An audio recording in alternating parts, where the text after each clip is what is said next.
Buenas, ¿qué tal chicos? ¿Cómo estáis?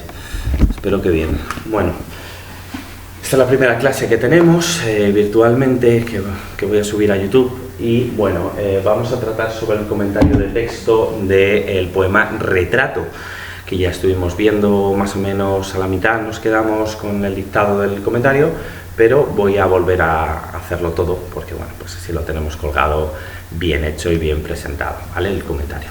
Entonces, necesito que tengáis 3 hojas delante de vosotros ya, parad el vídeo y las buscáis, ¿vale? Primera de todas es el poema Retrato de Antonio Machado, lógicamente que os di antes del examen que tuvimos el anterior. ¿Vale? En segundo lugar, necesito que tengáis el guión de comentario de texto que os di, todas estas las he dado, el guión de comentario de texto, ¿vale? A nivel teórico, ¿vale? Con todo lo que es la teoría para cualquier comentario que os caiga. Y en tercer lugar, necesito que tengáis la hoja, el PDF que os llegó, ¿vale? A las familias con el guión que os estaba, perdón, el dictado que os estaba haciendo del comentario de texto, ¿vale? Que no es excesivamente largo, pero bueno, lo vamos a ver todo. No voy a incidir tanto en las partes 1, 2 y 3, que son localización, tema y estructura, porque ya los hemos visto, porque ya cayeron en el anterior examen, ¿vale? O en principio podían haber caído, que no cayeron después, ¿vale? Pero bueno, ya lo hemos visto con el texto narrativo también, hemos visto que lo primero de todo es localizar, que significa acotar el poema que nos den, ¿vale? O el texto que nos den en un momento histórico y en un autor y un género literario, ¿vale? Si a nosotros nos llega este poema, sabemos que es por lo tanto del género lírico, tendríamos que decir en la localización. En segundo lugar, que pertenece a este poeta, Antonio Machado, y diréis, y si no lo sé, pues no lo sabéis, ¿vale? Decís simplemente que es un poema de género lírico y ya está, ¿vale? Pero bueno, normalmente lo vais a saber, ¿vale? En tercer lugar, saber también en qué época estamos más o menos. No os digo que tengáis que decir el año exacto, como os viene ahí, ¿vale? Que es plan ideal. No hace falta que digáis Campos de Castilla, 1912, no, pero que no me digáis siglo XV, siglo XVI, ¿vale? Que sepáis acotar en las épocas que nos estamos moviendo, los años que nos estamos moviendo, ¿entendéis? ¿Vale? Por lo tanto, es un poco como el marco general que vamos a hacer en el comentario, ¿vale? El marco general del poema. El segundo punto sería el tema, perdonad que lo estoy tapando por aquí. El punto número 2, perdonad que salga también la imagen al revés, pero no soy capaz de hacerlo de otra manera, ¿vale? El punto número 2 sería el tema. Esto significa sacar una idea general en una línea, ¿vale? Pero no demasiado escueto, ¿vale? No es decir, el retrato, pues es la imagen de sí mismo, pues no, ¿vale? Un poquito más desarrollado, pero en una línea. Siempre os digo lo siguiente, intentad que sea un determinante más un sustantivo abstracto más un complemento que diga algo de ese sustantivo abstracto. Por ejemplo, no es de este poema, pero pongo otro ejemplo. El típico tema de un poema de amor, por ejemplo, sería la angustia de la voz lírica o del poeta ante la pérdida de la amada. Es un tema universal en la poesía, ¿verdad? Por lo tanto, ese sería el tema te pongo la nota completa de tema si me lo dices de esta forma.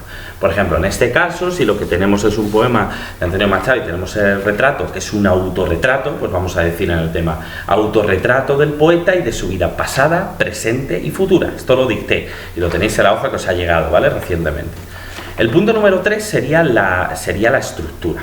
La estructura tenemos que tener en cuenta que hay 2. Siempre tradicionalmente se considera que la externa es ver cómo es la configuración, cómo está escrito ese poema a nivel muy general, ¿vale? Y la interna es ver en qué partes se divide el poema. Es decir, en la externa vamos a decir que el poema se compone de 9 estrofas de 4 versos cada una de ellas, cada una de esas estrofas, sin decir nada de la métrica. Solamente con eso quedaríamos de lujo. El punto número, la siguiente punto, el 3.2, que es la estructura interna, ahí sí me interesa que, pues que penséis un poco más y que digáis en la primera parte de la estrofa 1 a la 3 trata de tal, de la estrofa 4 a la 7 trata de cual, lo tenéis ahí, ¿vale? Simplemente entenderlo, ir sacando ideas, por favor, en lo que es el margen de la hoja que os den, ¿vale? Y por lo que yo digo os den, porque esto lo vais a trabajar hasta segundo de bachillerato, ¿vale? O si alguien quiere hacer filología, pues también, que no creo. Bueno, entonces el caso es en el poema, en lo que es en un margen, escribir ideas, ¿vale? Y luego las plasmáis por partes, ¿ok? Bien, el siguiente punto, y ya sí que en este me voy a detener más, que es más reciente, es el punto número 4, que es el análisis por planos del texto, ¿vale? Esta hoja os ha llegado y es el dictado. Empezamos, os lo voy a ir leyendo y voy a intentar explicaros aquellas partes que no entendáis. Ok, bueno, que no me podéis decir. Qué triste es esto, muy apocalíptico. Para que os hagáis una idea. Esta es la clase vuestra, la del grupo 27. Está completamente vacía. Pero bueno, lógicamente no tengo que faltar más a mi lado. Ni zombies. Pero bueno, bien, continuamos con este chascarrillo tonto. Bien, lo que os iba a decir, entonces lo leemos juntos. Vamos a ver, en primer lugar tenemos el plano fonético. El plano fonético es, lógicamente, cómo suena el poema. El poema o cualquier texto siempre va a sonar de una manera, en nuestra mente, aunque sea, pero al leerlo en alto tiene un sonido, ¿no? Tiene una métrica. El poema tiene una métrica, por lo tanto hay que señalar en el plano fonético cómo está dispuesto el ritmo del poema, ¿vale? Por el autor, cómo ha plasmado ese ritmo en el poema, porque sabéis que todo texto que tenga ritmo se puede considerar poesía, ¿vale? Es así, una letra de una canción, si tiene ritmo, o sea, la tiene siempre, ¿vale? Por lo tanto, es un poema, sea de mala o de buena calidad. Esto es una teoría mía, una visión mía que no todo el mundo compartirá, ¿vale? De mi campo, pero me da igual, yo os digo mi visión del asunto, ¿vale? Para mí la poesía es ritmo, punto final. Y puede ser en un sentido puramente formal, ¿vale? Por repetición de sonidos, de palabras, o puede ser a nivel semántico, ¿vale? De repetir ideas de manera machacona. Por lo tanto, para mí eso es lo que constituye siempre un poema. Vale, el plano fonético, por lo tanto, hay que hablar de que estamos ante un poema y que hay que analizar la métrica empleada por el poeta. Entonces, lo que vamos a hacer es lo siguiente, decir que así el poema se compone de 9 serventesios. No hace falta que sepáis todas las estructuras métricas, todos los tipos de estrofas, ¿vale? Pero yo os doy aquí el comentario ideal. Vosotros vais a decir lo que sepáis, ¿vale? En este caso son serventesios que se distribuyen los versos en A, B, A, B, C, D, C, D, E, D, E, D, y así continuaríamos, no hasta el infinito, sino hasta el final, hasta la última estrofa. ¿Vale? Están dispuestos, por lo tanto, de manera alterna las rimas, rima consonante, de arte mayor los versos, porque son sílabas de más de 8, o sea, se cuentan más de 8 sílabas, en este caso son 14 sílabas, son alejandrinos, y como tal, si recordáis de tercero de la ESO, el alejandrino se dividía, es un verso clásico, es un verso de la Edad Media, que se trata mucho de la Edad Media, se divide en 2 partes, 2 hemistiquios, ¿vale? Que es 7 sílabas y 7 sílabas, con una cesura en medio.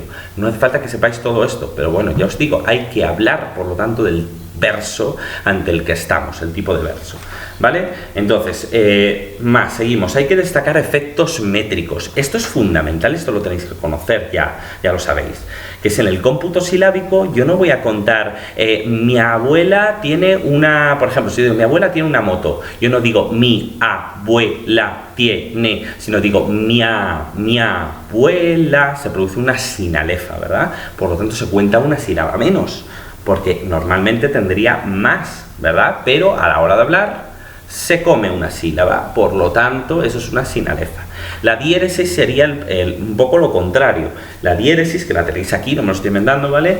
Cuando vienen 2 puntitos encima de una vocal, es que lo que está haciendo en un poema el poeta es dividir en 2 un diptongo, es decir, producir un hiato.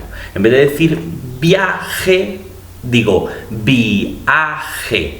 Y se ponen 2 puntitos para que se divida en una sílaba más, o sea, que se divida en 2 sílabas y por lo tanto sumar una más, que es lo que quiere el poeta, sumar 14 sílabas. Estoy viendo que me está alumbrando en la calva, me está dando todo el brillo y algunos se estarán riendo de esto seguro.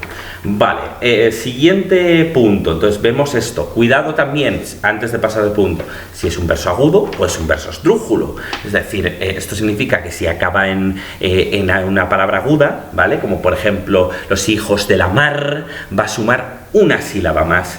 Y si lo que hace es decir estética o cosmética, como última palabra de verso, se resta 1. Esto lo tenéis que saber ya, pero bueno, hago ese repaso.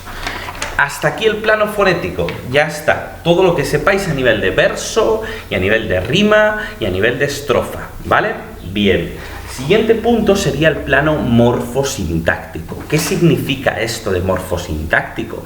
Pues todo lo que sepamos de morfología, de gramática y de sintaxis aplicado a este poema, ¿vale? Es decir, ver los sustantivos, los adjetivos, los verbos.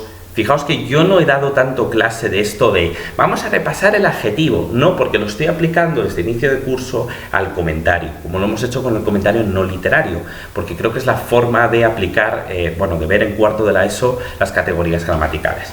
Entonces, vamos ya con ello, perdonad por el rollo. Digo, hay que hablar en el plano morfosintáctico del uso de un estilo nominal estático, ¿vale? Y voy a repasarlo esto, lo dije en clase, pero lo voy a repasar mirando el guión de comentario teórico en el que viene plano morfosintáctico, estilo nominal estático o estilo verbal dinámico.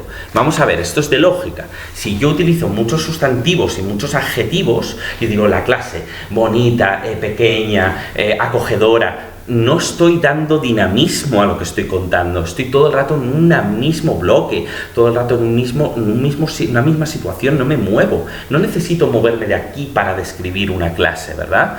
Pero en cambio, si yo quiero contar una historia, quiero contar que han ocurrido una serie de eventos, una serie de hechos, de avatares, lo que voy a hacer es utilizar muchos verbos, porque necesito diferentes acciones, estados, procesos, ¿vale?, que me lleven a entender bien lo que ocurre en una historia.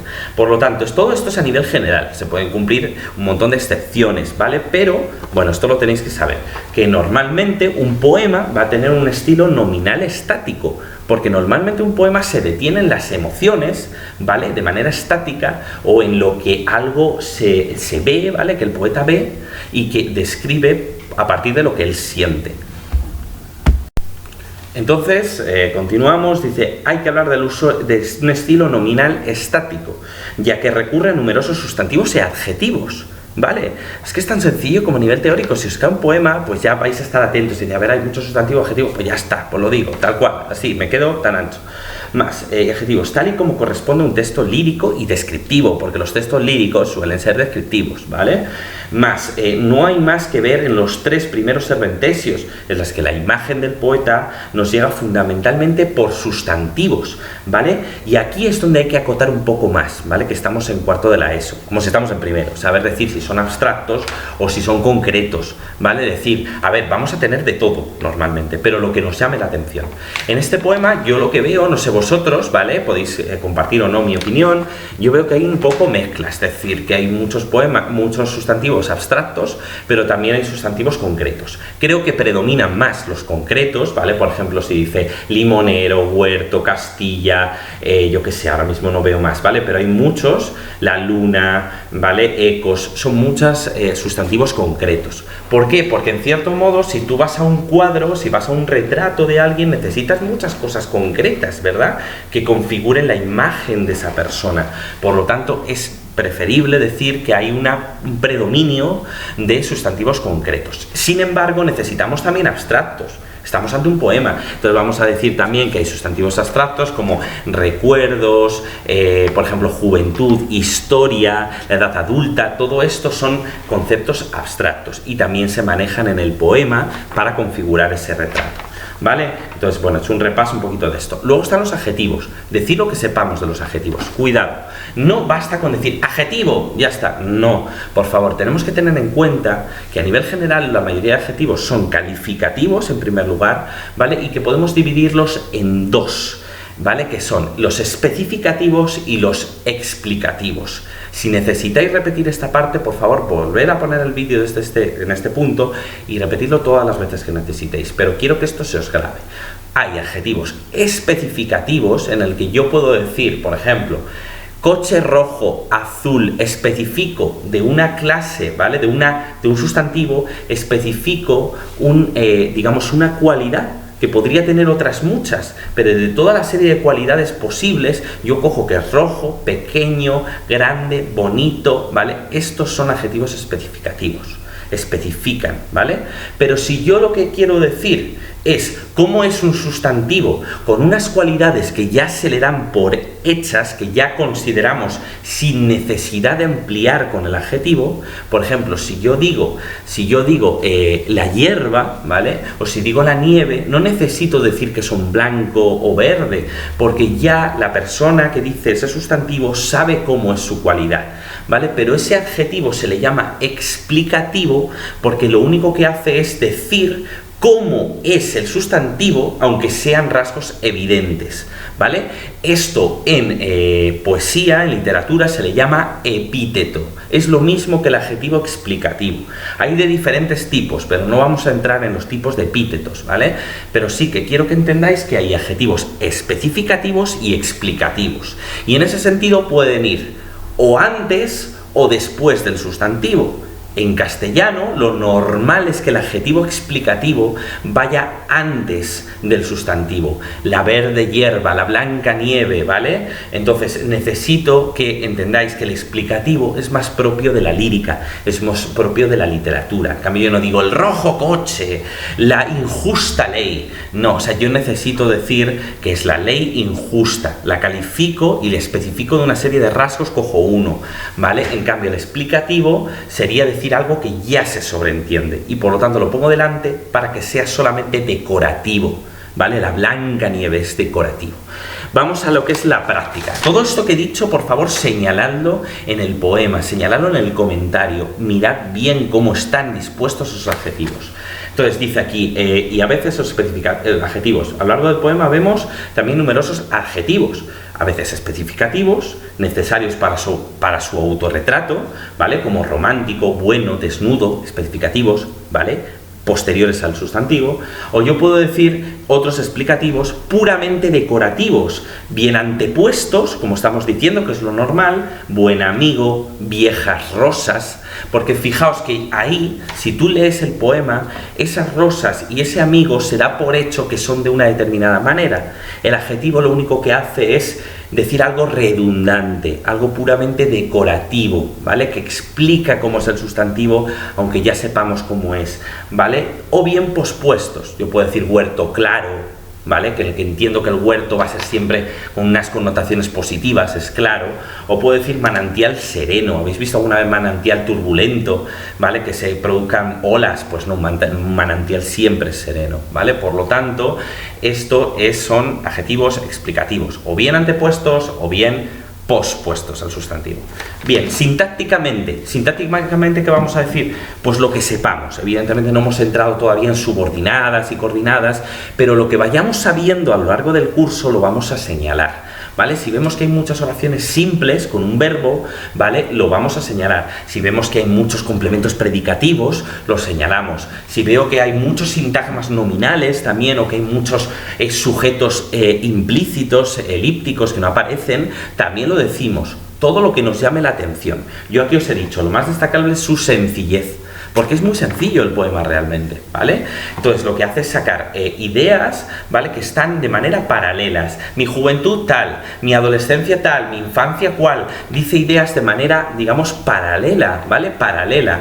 Por lo tanto, son ideas simples en oraciones simples, con un verbo, ¿vale? A esto lo vamos a llamar en las oraciones coordinadas y justapuestas que vamos a ver, ya vamos a ver y tenéis que reconocer, lo vamos a llamar de esta manera, copulativas, adversativas, en función de cómo, ¿vale? Se estructuren las oraciones, ¿vale? Estas oraciones que digo simples, cómo se sumen unas a otras.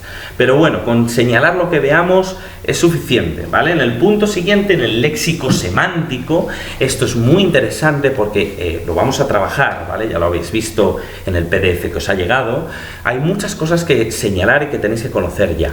Sinónimos, antónimos, ya lo sabemos, ¿no? Ideas parecidas o ideas contrarias, ¿vale? Entonces, por ejemplo, aquí en sinónimos, antónimos, bueno, antes de eso, una más sencilla, la repetición de palabras. Repetimos palabras, hombre, voces, si vemos que se repiten en el poema, lo decimos, ¿vale? Igual que en el comentario no literario. Más, y de morfemas derivativos, sufijos. Bueno, aquí dice también los derivativos sufijos. Bueno, leedlo, ¿vale? Si veis algún sufijo que se repite mucho, tipo ico, ¿vale? Cosmética, estética, clásico, romántico, pues lo digo, porque llama la atención esa repetición, esa cohesión léxica, esa unión, ¿vale? Entonces yo digo, por otra parte, vale, lo que os estaba diciendo, hay antónimos, en este poema sobre todo hay antónimos, más que sinónimos, ¿vale? Y esto hay que destacarlo, Por ejemplo, dice clásico, romántico, son ideas opuestas. Moderna, viejas. Jacobino, sereno, ¿vale? Por lo tanto, son ideas contrarias, hay muchos así. Entonces, eso por un lado, los antónimos. Aquí no señalo sinónimos porque no llaman la atención, porque a lo mejor hay uno o dos, pero no destacan. Por lo tanto, no los digo. Resumo, ¿vale? Y paso al punto siguiente. Y también hay ejemplos de campos semánticos. Esto siempre hay que decirlo, porque un poema siempre va a tener campos de significado, ¿vale? Con palabras que están asociadas, que están relacionadas. Si yo estoy hablando, por ejemplo, ¿os acordáis de aquel texto de las abejas que vimos, de lo importantes que eran? Pues lógicamente hay que hablar del mundo de las abejas, del campo, de la naturaleza, del campo. Son, por lo tanto, valga la redundancia, campos semánticos, ¿vale? Relacionados con eso, con el mundo del campo, con el mundo de la naturaleza, con el mundo de los animales. En este caso, ¿qué tenemos? Pues tenemos un campo semántico. También hay ejemplos de campos semánticos que vertebran el poema, como el de la edad. Por ejemplo, dice infancia, juventud, último viaje, podéis añadir por ahí un adjetivo, no pasa nada, ¿vale? Y de hiperónimos, cuidado, pasamos a otro punto, que son los hiperónimos y los hipónimos. Esto es muy sencillo. De la clase, nosotros aquí justamente tenéis, en lo que estáis viendo ahora mismo, no hace falta que enfoque de otra manera, tenemos un hiperónimo y unos hipónimos. ¿Cuáles son? Pensadlo. El hiperónimo sería clase, hiper, grande, ¿vale? Como un hipermercado, es lo grande, el concepto grande, clase, aula. ¿Cuáles son los hipónimos? El pupitre, ¿vale? Lo que es el cristal, la pizarra, todos esos son hipónimos, porque están dentro de lo que es el concepto de clase, de aula. Por lo tanto, hiperónimo, hipónimos. A esos hipónimos, ¿vale? Cuando están relacionados entre sí, ¿vale? Lo que decimos que son cohipónimos, ¿vale? Como comensales, gente que se sienta en una misma mesa. Son cohipónimos. Pero bueno, fundamentalmente en este poema, por lo tanto, lo que tenemos son hiperónimos como moderna estética, ¿vale? Es decir, ese modernismo es el hiperónimo, al cual se subordinan los hipónimos de afeites, ¿vale? Que son, digamos, la cosmética, es lo mismo, ¿vale? El afeite es un perfume, ave, gaitrinar, es como un alegre trinar, ¿vale? Docto oficio, todo esto tiene relación con la moderna estética, por lo tanto, hiperónimo, hipónimos.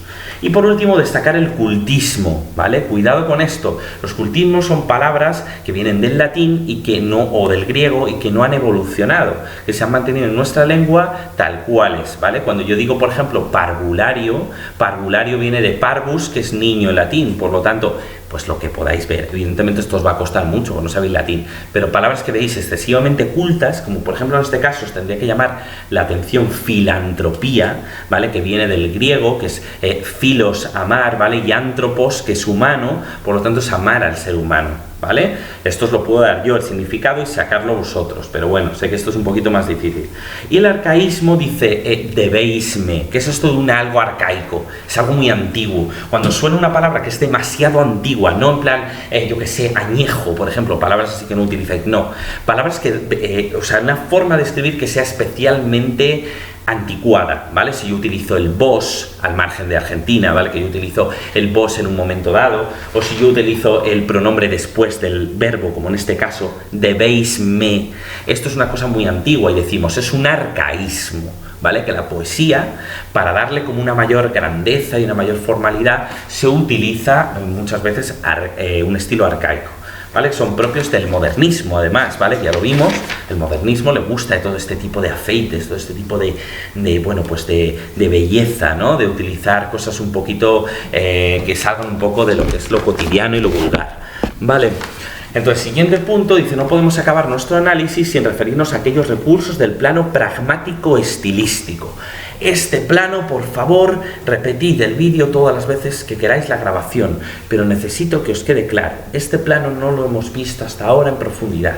El plano pragmático estilístico es evaluar del poema que hemos leído ya no cómo es el significado, cómo son las palabras y la sintaxis o cómo suena en la métrica, sino que es ahora qué es lo que nos transmite. ¿Qué es lo que nos transmite este poema que hemos leído, que yo os leí aquí tranquilamente de Machado? Pero no una valoración de tipo, pues me ha gustado, no, eso no sería válido, ¿vale? En cuarto de la ESO. Sería ir detallando de manera crítica, de manera analítica, ¿vale? Como si fuera algo científico, cómo nos llega a nosotros ese poema, cómo lo recibimos, ¿vale? Como texto, ¿vale? Como unidad de comunicación, a partir de una serie de recursos que emplea. Fundamentalmente, figuras literarias. Aquí tenéis que sacar la hoja que os di de figuras literarias, las que tenéis que estudiar. ¿Vale? Entonces vamos a ver algunas. Y esto es lo que quiero explicar, lo que queda de vídeo, 5 minutos. Fijaos, dice, el recurso del plano pragmático estilístico, pues la función poética. Acordaos que había diferentes funciones del lenguaje, lo que es la referencial, cuando me refiero solamente a cosas de la realidad, la apelativa. Repasad esto de la primera evaluación, por favor. La apelativa, si yo llamo la atención a otra persona, tú, ven aquí. La función expresiva, me siento mal, me duele la cabeza, ahora con el coronavirus, pues hay un montón de función expresiva, ¿vale? En los medios de comunicación, en todas partes. Es la función expresiva, la función metalingüística, cuando yo lo que hago es hablar de la propia lengua, ¿vale? Un libro de texto de lengua tendría una función metalingüística. Repasad estas funciones, ¿vale? Pero aquí, una de las fundamentales que tenemos que ver, y con que destaquemos esto, es suficiente, es la función poética del lenguaje. Esto significa que el lenguaje está embellecido. No significa que sea poesía, ¿vale? En griego, poesis significa creación, y por lo tanto lo único que significa es que yo lo que hago con el lenguaje cotidiano es disponerlo de manera bella, de manera hermosa, para que sea, digamos, más impactante, produzca lo que se dice un extrañamiento en el lector o en el espectador, en el caso del teatro. Eso es función poética, producir ese extrañamiento de quedarte, oh, cómo ha utilizado el lenguaje, qué bonito, qué bien has quedado, ¿no? En una canción, qué bien queda algo, en un discurso político. Eso es utilizar la función poética del lenguaje, ¿vale? Entonces, aquí en este caso hay que decirlo, estamos ante un texto literario, da igual que sea un poema o no, decimos, utiliza la función poética del lenguaje, que es la más destacada de un texto de carácter literario, ¿vale? Estoy en la hoja que os ha llegado recientemente.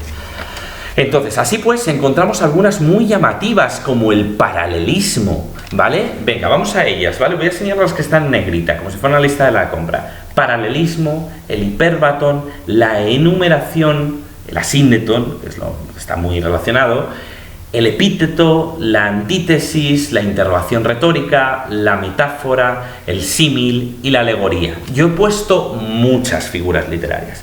Con que me señaléis 3, yo ya estaría muy contento, ¿vale? Fijaos que lo que hemos trabajado hasta ahora es que yo la señalaba dónde estaba la figura literaria y vosotros decíais dónde estaba, o sea, cuál era. Nosotros ahora ya no vamos a hacerlo así, quiero que vosotros lo veáis en el poema, lo investiguéis y busquéis dónde está cada figura, ¿vale? Entonces, qué figura es cada una. Entonces, fijaos que hay muchas. Si yo digo, por ejemplo, dice, soy clásico o romántico, ¿esto qué es? Si son ideas opuestas, hemos dicho que son antónimos, en literatura se le va a llamar como antítesis. De memoria, tenéis que quedaros con ello. Antónimo en lengua, antítesis en literatura. Vale, más si yo lo que digo es casi desnudo como los hijos de la mar, como los hijos de la mar es un símil, no es una metáfora, porque utilizamos ese como, ese elemento de relación, que no siempre es con cómo, puede ser que se parece a, que está relacionado con, se puede decir de otras maneras que no es con un cómo, ¿vale? Cuidado, atentos a eso. Más, cuidado, la metáfora está constantemente en el texto, ¿vale? Cuando decimos, por ejemplo, el último viaje, ¿qué es eso? La muerte, ¿verdad? Es una metáfora muy trillada, ¿vale? Eso se le llama, por si alguien se quiere quedar con ello, se le llama catacresis. Entonces, es un tipo de metáfora que está como ya muy dicha, muy manoseada, ¿ya, vale? Cuando se juntan esas metáforas, se forma una alegoría, ¿vale? Cuando yo junto metáforas y digo el último viaje, que está la nave para partir, dice que voy ligero de equipaje, como los hijos de la mar, todo esto es una serie de metáforas todo el rato, todo el poema es así. A esto se le llama alegoría. Alegoría, ya está, son palabras que vienen del griego, son un poquito raras, pero son bonitas y no es tan difícil aprendérselas, ¿vale? Os sonarán. Más el hiperbatón. El hiperbatón es, cuidado, no es lo mismo que hipérbole. La hipérbole es una exageración. Me han mandado millones de deberes, ¿vale? Esto es una hipérbole. Un hiperbatón es cambiar el orden de la frase del verso, ¿vale? O del verso. Si yo digo algunos casos que recordar no quiero, en vez de decir que no quiero recordar, ¿vale? Entonces, más, si yo digo, por lo tanto es un hipérbato. Un hipérbole, dice, el coro de los grillos que cantan a la luna. Hombre, está hablando de todos esos poetas que son muy grandilocuentes y que en el fondo no dicen nada, no aportan nada. Eso sería una hipérbole, por eso un coro, ¿vale?, de grillos que canta la luna. Es una exageración, aparte de una metáfora. La hipérbole y la metáfora están muy relacionadas, ¿no? Vale. Más, hay una interrogación retórica cuando dices, soy clásico romántico. ¿Qué vas a decir tú? Espera, que te voy a contestar, Machado. 100 años después voy a tu tumba y te digo, espera, ¿qué quiero? Voy a Coyur y le digo, pues creo que eres clásico. No, es una pregunta retórica. También se le llama epistémica. También se le llama en este caso una subyectio, una sujeción. ¿Por qué? Porque lo que hacemos es decir, soy clásico o romántico, y se contesta a sí mismo, dice, no sé. Por lo tanto, eso se le llama sujeción. Pero yo lo digo por pura pedantería, ¿vale? No tenéis que quedar con ellos. Lo que tenéis que decir es que es una pregunta retórica. Más cositas. Vamos a ver, ¿vale? Que estoy diciendo un poquito así de memoria, o sea, un poco por lo que veo improvisado, pero voy a seguir un poco el esquema. Dice, y de antítesis de epítetos. Ya lo hemos dicho, si hay adjetivos explicativos, hay epítetos. Por lo tanto, huerto claro, porque un huerto no va a ser oscuro, ¿no? Lógicamente las connotaciones de huerto son positivas siempre, lo que viene del locus amoenus, de un lugar agradable, de un lugar propicio para el amor, un lugar propicio para ciertas cosas que tengan que ver con la alegría, por lo tanto es claro, ¿vale? Un huerto claro. Un seductor mañara. Si os pongo ahí en lo que son las referencias, ¿vale?, de cada palabra, de cada verso, digo lo que significa y digo que Mañara fue un señor que era muy seductor o tenía fama de seductor, ¿vale? ¿Qué pasa? Que si yo digo seductor Mañara es redundante, porque ya estoy diciendo que Mañara es seductor, por lo tanto eso es un epíteto. El adjetivo seductor ahí es un adjetivo explicativo antepuesto y en literatura lo llamamos epíteto, ¿vale? Quedaos con todo esto.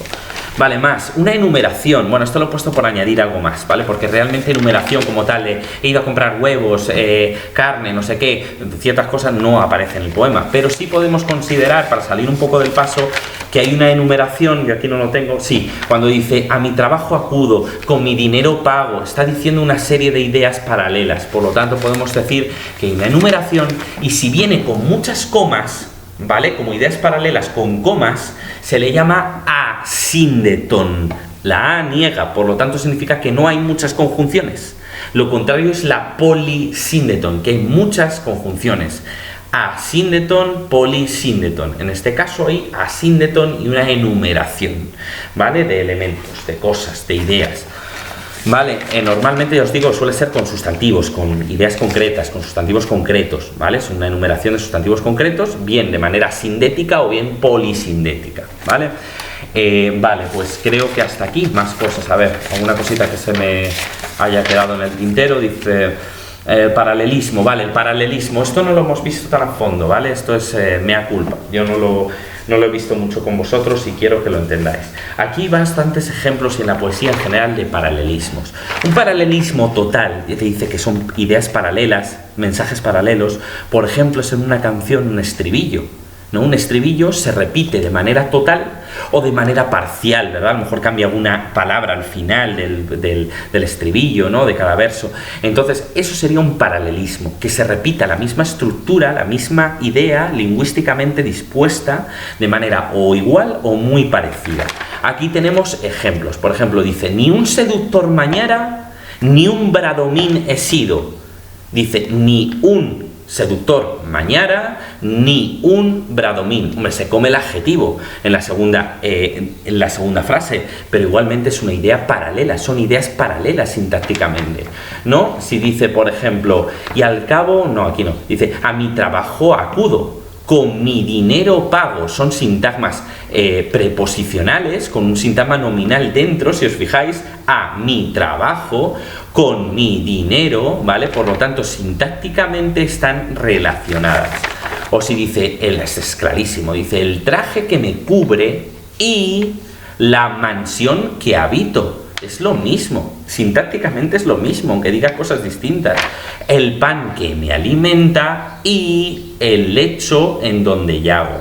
Fijaos que es determinante, sustantivo, complemento, ¿vale? Ese complemento, que bueno, va a ser una oración subordinada adjetiva, y luego lo mismo, determinante, sustantivo, ¿vale? Y una oración subordinada, que ya la veremos, ¿vale? Por lo tanto, los paralelismos son a nivel sintáctico, pero no hace falta tener muchas luces, con ver que se repiten las mismas palabras, que se repite el mismo tipo de palabra en dos frases paralelas, vemos que hay un paralelismo, ¿vale?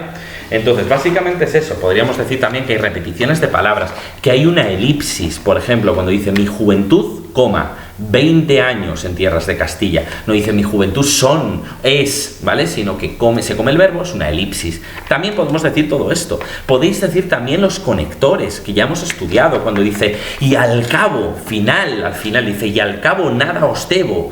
Al final nada os debo. Es un conector, ¿vale? De orden, que indica que es al final de algo. Por lo tanto, este marcador textual también lo podéis señalar, ¿vale? Entonces, después, luego, por lo tanto, no obstante, pero, sin embargo, no sé si lo he repetido ya, ¿vale? Pero todos esos conectores también los podéis señalar en el plano pragmático estilístico. Y por favor, en la medida de lo posible, señalad no como una lista de la compra, en la que yo digo, hay enumeración, hay hipérbole, hay no sé qué, no, sino decir un poquito en qué consiste esa figura y cómo aparece en el poema. Y fundamental, si supierais decir esto ya es de sobresaliente, ¿qué es lo que os transmite? ¿Qué es lo que transmite no tanto a ti, sino por el motivo por el que el autor utiliza esa figura literaria? ¿Qué quiere conseguir con ella? ¿Por qué la utiliza y no lo dice de manera literal? ¿Por qué utiliza el paralelismo? Pues a mí se me ocurre que es para que quede de manera más clara lo que quiere transmitir al lector, ¿no? Porque queda claro con un paralelismo, es más sencillo. O si utilizo una hipérbole, ¿para qué es? Pues para darle una exageración y poder transmitir el mensaje de manera más exacta o más con un efecto poético, un efecto embellecedor, que lo digáis el motivo, aunque sea sin tener ni idea, ¿vale? Las humanidades muchas veces son esto, es tirarse a la piscina, es intentar hacer una interpretación, ¿vale? A partir de lo que a nosotros nos aporta lo que estamos leyendo, ¿vale? Entonces sería eso, y ya está. Aquí podemos concluir diciendo, pues aquí ha terminado el comentario, y podemos resumir un poquito el comentario, o lo dejamos ahí, ¿vale? Esto sería un comentario ideal, un comentario perfecto. Yo sé que nos va a salir así de bien, porque no sé que a nadie le va a salir así de bien como lo he hecho yo, lógicamente soy profesor y está muy resumido, ¿vale? Pero no os agobiéis, quiero que hagáis algo parecido en el poema que os he puesto, ¿vale? Como tarea, que es el poema, ¿vale? De Juan Ramón Jiménez, ¿vale? Este poema que aparece, dejadme que lo voy a mirar en un segundo, ¿vale? Para verlo con vosotros un minutito. No tenía preparado esta eventualidad de tener que ir hasta allí. Vamos a ver, chicos, el poema que os he puesto es el de Juan Ramón Jiménez, el de Yo no volveré, ¿vale? Necesito que trabajéis con ese poema el comentario de texto, perdón, que como sale al revés, el comentario de texto, ¿vale?